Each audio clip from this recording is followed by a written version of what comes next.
जो फौज के हमारे सरबराह हैं जनरल बिपिन रावत साहब, उन्होंने स्टेटमेंट 4 दिन लगातार दिए कि स्टून पेल्टर टेररिस्ट्स हैं, पॉलिटिकल एक्टिविस्ट्स जो हैं जो जुल्म के खिलाफ आवाज़ उठाएं वो पाकिस्तानी एजेंट्स हैं, मिसक्रिएंट्स हैं। तो उनके हिसाब से हर कश्मीरी OGW है, हर कश्मीरी टेररिस्ट है। I will appeal humbly to General Bipin Rawat that you are holding a very high chair. For God's sake, take care of your credibility and be graceful to your chair and to your profession.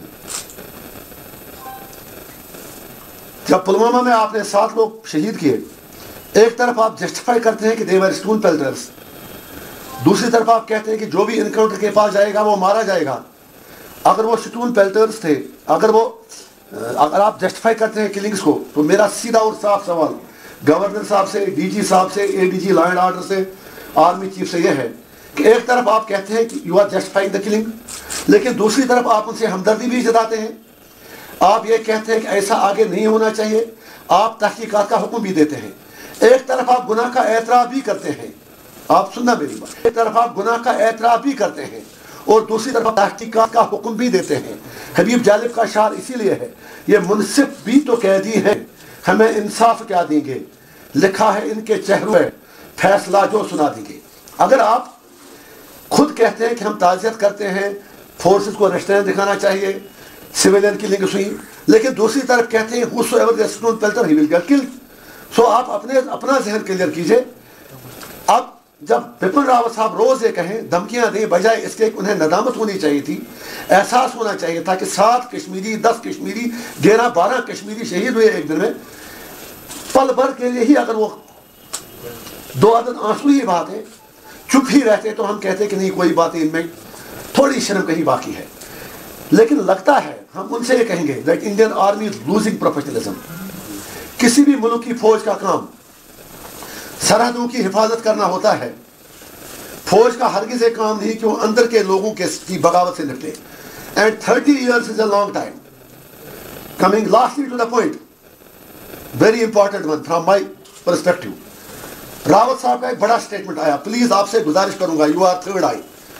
उन्होंने statement दिया कि don't drag army into politics विज़ बादाम बाकाल। रावत साहब कोई respective जनाब, ना गिलानी साहब, ना यासीन साहब, ना मीर वाइज, ना इंजीनियर रशीद आपको पॉलिटिक्स में ड्रैग करता है। It is new Delhi which is dragging Indian army into politics because J&K dispute is a purely political issue and they are trying to, और इसीलिए पॉलिटिकल इशू को एक मिलिट्री इशू में बनाने में हिंदुस्तान के सियासतदान, सक्सेसिव गवर्नमेंट्स काम कर रही हैं। और बिपिन रावत साहब और उनकी फौज को हम नहीं ड्रैग करते हैं कश्मीर इशू में, पॉलिटिक्स में, उनको ड्रैग करता है नरेंद्र मोदी जी, निर्मला सीतारमण साहिबा, राजनाथ सिंह जी, उससे पहले मनमोहन सिंह जी। 30 साल तो बहुत लंबा अरसा होता है। रावत साहब, correct your information and don't mislead your countryman because it is not people of Kashmir which are dragging you into politics, because J&K issue is not a military problem, it is not a law and order problem, it is purely a political issue, and it is New Delhi which is dragging you in all this what was none of your business। लिहाजा अपने अल्फाज रावत साहब को वापस लेने चाहिए and he must apologize।